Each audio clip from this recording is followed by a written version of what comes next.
Ihr wollt Apps entwickeln oder könnt es vielleicht schon, dann ist dieses Video hier perfekt für euch, denn wir wollen hier klären, was so die aktuellen Trendthemen sind für App-Entwicklung. Also wie Apps entwickelt werden und was mit einer App entwickelt wird. Und ja, da gibt es beides mal Trendthemen, die natürlich euch auch einen Jobvorteil geben, falls ihr da gerade auf der Suche nach einem Job seid. Das wollen wir hier alles so ein bisschen klären. Also so als kleine Vorausschauung für 2021, damit ihr richtig vorbereitet seid. Okay, wir fangen an mit dem wie Apps eigentlich entwickelt werden. Und hier gibt es zwei Lager, die sich gegenseitig fast schon die Köpfe einschlagen. Und zwar einmal die hybriden Apps und einmal die nativen Apps. Die nativen Apps sind eher das, was man jetzt so als klassische App-Entwicklung kennt. Und das haben wir hier auf dem Kanal auch schon gemacht. Wir haben das Ganze mit Java gemacht, das heißt Java App-Entwicklung. Oder was eigentlich mehr der Trend aktuell ist, Kotlin App-Entwicklung. Kotlin haben wir hier auch schon gemacht, Kotlin App-Entwicklung allerdings noch nicht so sehr. Und ja, damit baut ihr euch eine App, die wirklich hochperformant ist und ja, natürlich speziell für dieses Gerät ausgelegt ist, also speziell für euer Handy ausgelegt ist und dementsprechend natürlich auch alle Sensoren anfassen kann, also irgendwie Kamera und Speicher, aber auch irgendwelche anderen Sensoren, die man so vielleicht jetzt eher seltener sieht, also GPS natürlich schon relativ häufig und so weiter und so fort. IoT kann man wunderbar machen, Bluetooth kann man wunderbar machen. All diese Themen sind mit einer nativen App sehr, sehr gut machbar und die App ist auch deutlich schneller als eine hybride App. Denn die App ist quasi genau für dieses Telefon gemacht, ja, also für dieses Smartphone gemacht worden. Auf der anderen Seite stehen so die hybriden Apps. Die hybriden Apps sind eigentlich eher Web-Apps, also Webseiten, die allerdings so gemacht wurden, dass man sie nicht nur als Webseite, sondern auch als App rausbringen kann. Das heißt, ihr habt danach eine Webseite quasi, die im App Store ist.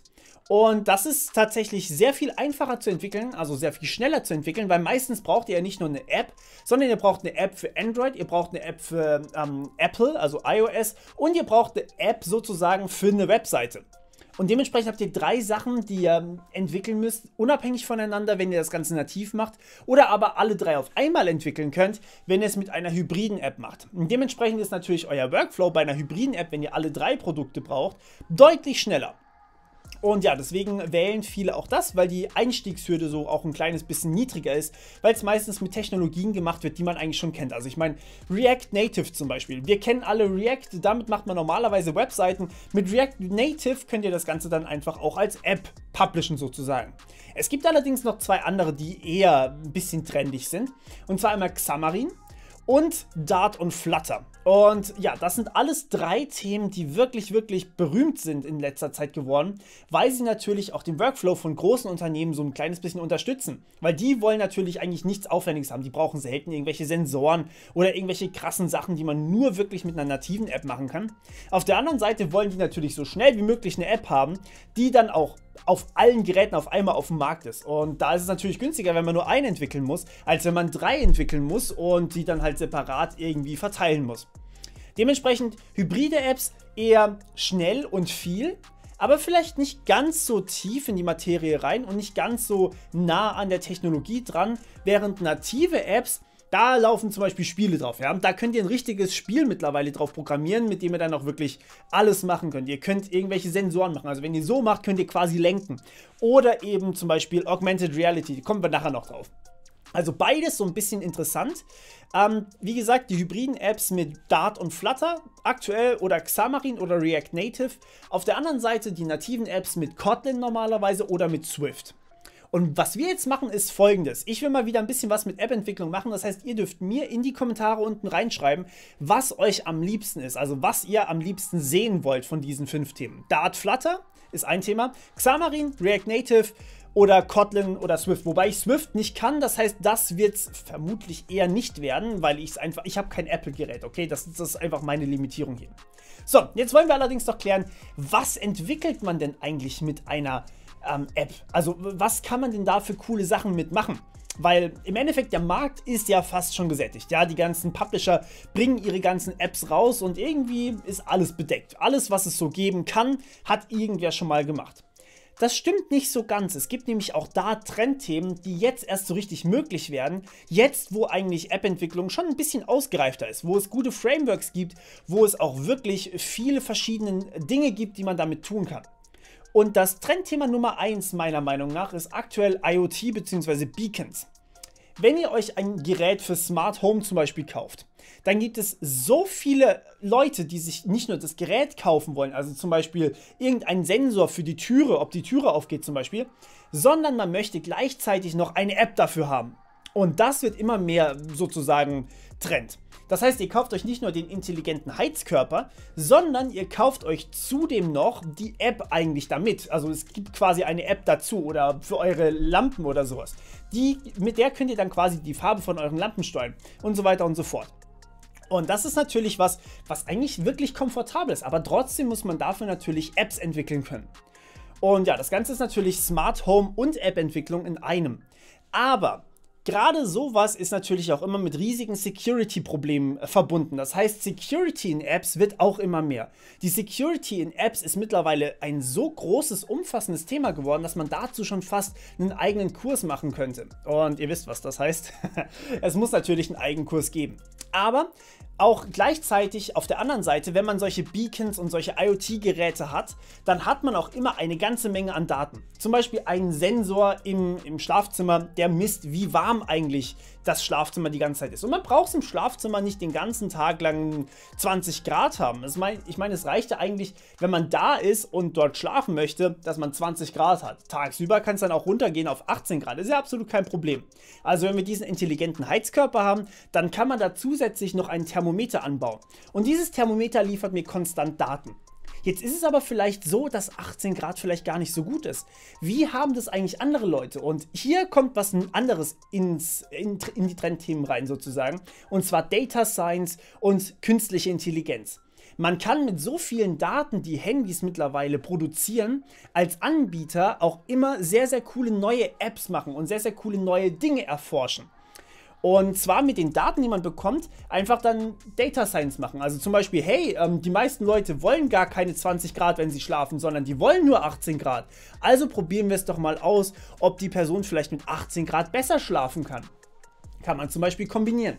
So kann man sehr, sehr viele Dinge auf einmal nochmal erforschen sozusagen und noch bessere Customer Experience machen. Natürlich ist es immer so ein bisschen datenschutzrelevant natürlich, da muss man auch richtig damit umgehen können. Also auch hier wieder Security als oberstes Gebot. Das heißt, man braucht nicht nur diese Data Science natürlich, sondern man muss die Daten auch vernünftig verschlüsseln bzw. vernünftig dann auch absichern, dass niemand von außen drankommt und vorher natürlich anonymisieren, dass niemand mehr weiß, wo die Daten eigentlich herkommen. Aber man kann solche Themen auch wirklich umsetzen, dass es für die Kunden ein absoluter Mehrwert ist, wenn man so Data Science Sachen eben macht.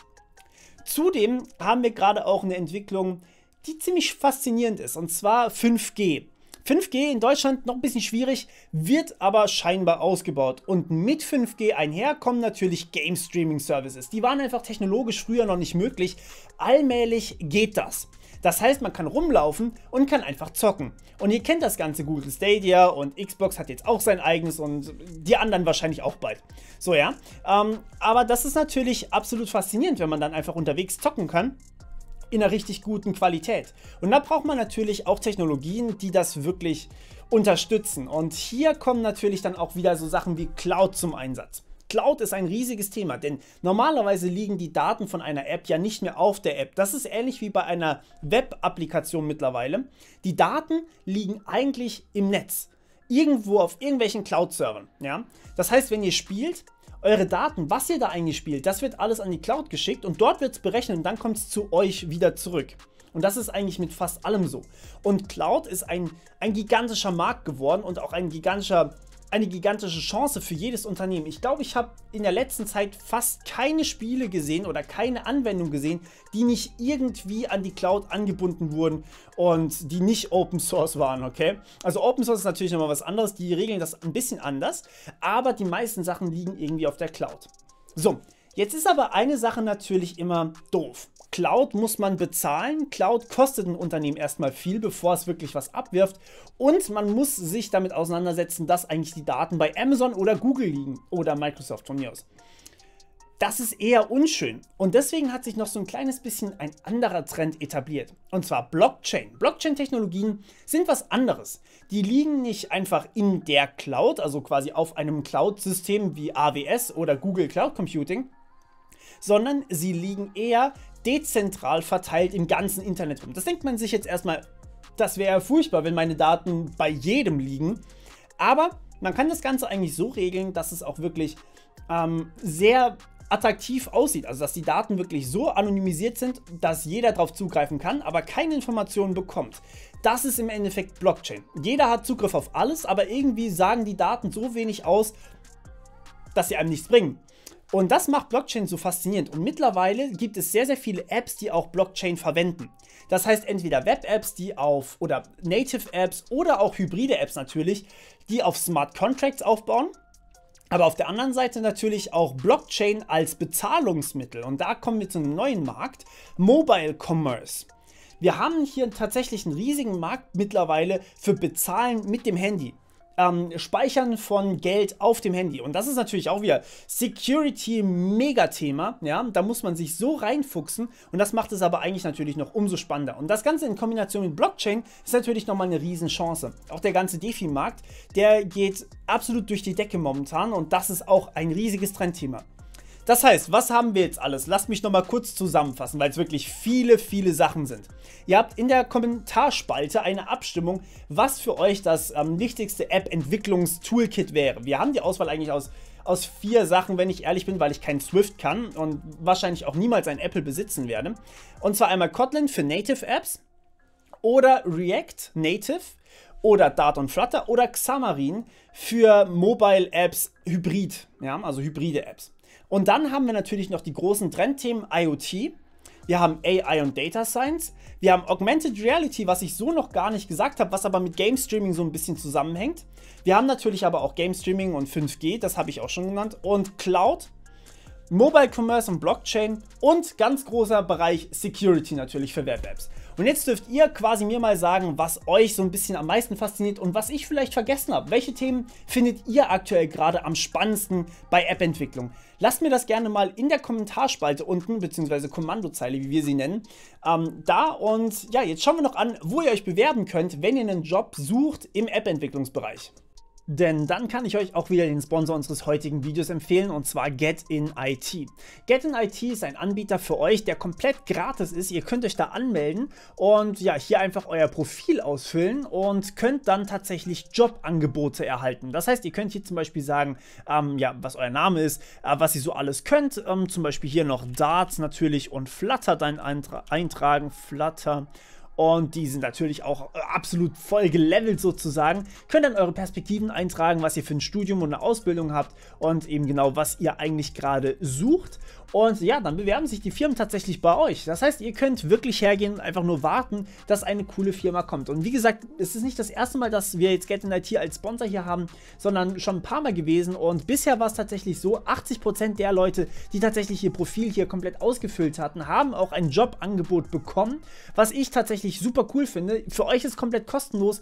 Also wenn ihr auf der Suche nach einem Job seid, probiert es gerne mal aus. Ich wünsche euch viel Spaß dabei und ja, danke, dass ihr dabei wart. Wir hören uns wieder beim nächsten Mal. Bis dann. Ciao.